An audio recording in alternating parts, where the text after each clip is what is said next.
আমরা সকলেই কিন্তু একজন ভালো বক্তা হতে চাই, আর সেই ভালো বক্তা হওয়ার জন্য বিভিন্ন সময়ে বিভিন্নভাবে চেষ্টা করার পরেও কিন্তু আমরা ব্যর্থ হই। মঞ্চে উঠে মাইক হাতে নিয়ে দুটো কথা বলার যে ভীতি, সেই ভীতি কাটেই না। তাহলে আপনি ভালো বক্তা হবেন কি করে? আজকে এমন কিছু জিনিস আপনাদের সামনে আমি তুলে ধরতে চাইছি, যেই জিনিসগুলো করলে আপনি মঞ্চে ভালো বক্তা বা উপস্থাপনা দিতে পারবেন। দেখুন,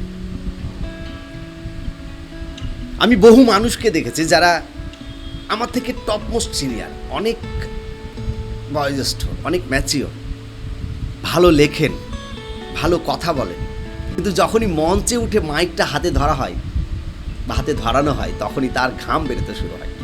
আপনারাও দেখেছেন, আমিও দেখেছি। কিন্তু কেন সেটা? এই ভীতি ওনার ভেতর থেকে আসছে, এবং এই ভীতি কাটাতে হলে ওনাকে কি করতে হবে? দেখুন, আমি কয়েকটা ট্রিক্স বলছি, কয়েকটা ট্রিক্স আপনি যদি অ্যাপ্লাই করেন, তাহলে আপনার যে ভীতিটা, সেই ভীতিটাও আপনার কেটে যাবে। প্রথমেই আমরা যখন মঞ্চে উঠি, মঞ্চে ওঠার পরে অডিয়েন্সের সামনে যেসব লোক থাকে, সেই সব লোককে সম্বোধন করে আমরা সালাম নমস্কার জানাই। আপনি সালাম নমস্কার জানালেন, দেন যেই প্রোগ্রামে আপনি গেছেন, সেই প্রোগ্রামের যিনারা আয়োজক, যিনাদের ডাকে আপনি গেছেন, ওনাদের প্রতি আপনি কৃতজ্ঞতা জ্ঞাপন করুন। সাপোজ আমি যদি আপনাদের শোনাই, সাপোজ আমি মাইকে উঠেছি, আমি মাইকে, ধরুন এটা আমার মাইক, আমি মাইক হাতে নিয়েছি, আমি শুরু করলাম, আসসালামু আলাইকুম, আমি মোহাম্মদ আজহারউদ্দিন বলছি। সুধীমণ্ডলী, আপনারা আজকে সুন্দরভাবে সুসজ্জিতভাবে বসে রয়েছেন, দেখে আমি আনন্দিত। আমি সর্বপ্রথমে ধন্যবাদ জ্ঞাপন করি অত্র প্রোগ্রামের আয়োজকদের আমাকে আমন্ত্রিত করার জন্য। মঞ্চে উপস্থিত আছেন যারা যারা অতিথি বিশেষ আছেন, তাদের নাম বলবেন। একটা জিনিস মাথায় রাখবেন, যখন আপনি অডিয়েন্সের হয়ে কথা বলছেন, অডিয়েন্সের জন্য কথা বলছেন, তখন অডিয়েন্সের দিকে তাকিয়ে কথা বলবেন, একটু হাসি মুখে কথা বলবেন, দেখবেন অডিয়েন্স আপনার প্রতি কনসেন্ট্রেট হচ্ছে। তারপরে আসছে আপনি যেই বিষয়ে কথা বলবেন, সেই বিষয়টা। সাপোজ আমি কোনো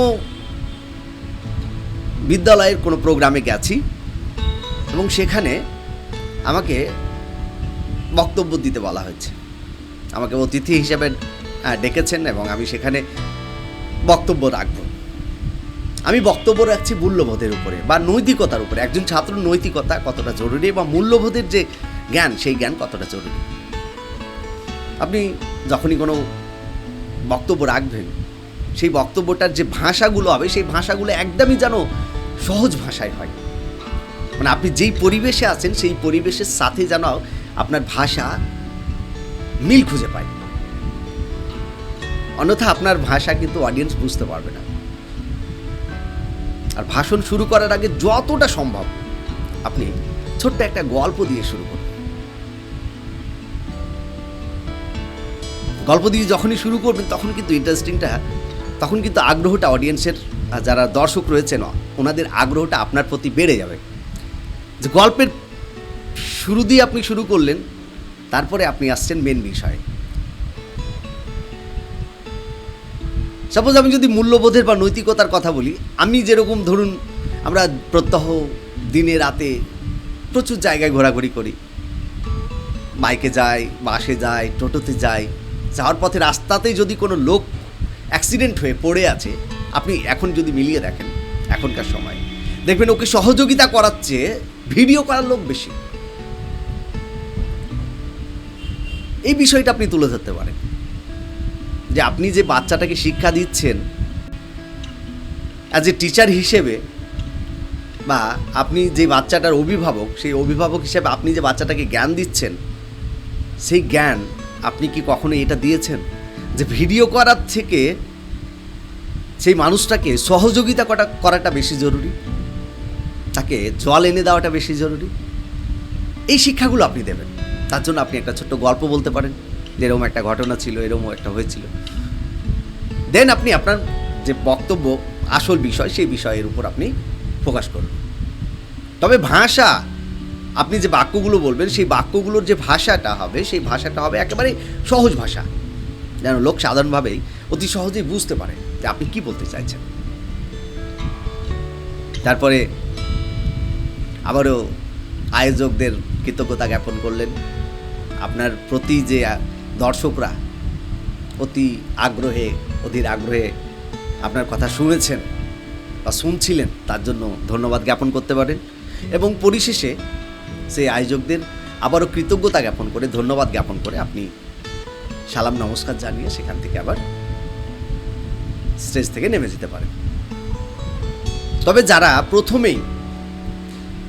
প্রথম মঞ্চে বা স্টেজে পরিবেশন করতে চাইছেন কোনো বক্তব্য, কোনো কিছু, আপনাদের আমি সাজেস্ট করব আপনি যেই বিষয়টির উপর বলতে চাইছেন বা বলতে যাচ্ছেন সেই বিষয়টিকে একটুখানি স্টাডি করে নেওয়া। স্টাডি করে নিলে কি হবে, আপনার যে জড়তা, আপনার যে ভয়, আপনার যে ভীতি, সেই ভীতিটা অনেকটা কেটে যাবে। এবং যদি সম্ভব হয় তাহলে একটা চিরকুটে করে আপনি পয়েন্টগুলো লিখে নিতে পারেন, নোট ডাউন করে নিতে পারেন। আপনি যখন বলার সময় হাতে রাখতে পারেন, অথবা যে ডাইস থাকে সে ডাইসের ওখানে রেখে দিতে পারেন। তাহলে আপনার কী হবে, আপনার ভীতিটা অনেকটা কেটে যাবে। আপনি সিকোয়েন্সলি বলতে পারবেন, মানে একটা বলার পরে আরেকটা উল্টো পাল্টা হবে না, সিকোয়েন্সলি আপনি বলতে পারবেন। এই হচ্ছে আপনার যে বক্তব্য বলার যে ভীতি কাটানোর যে বিষয়টা, সেটা।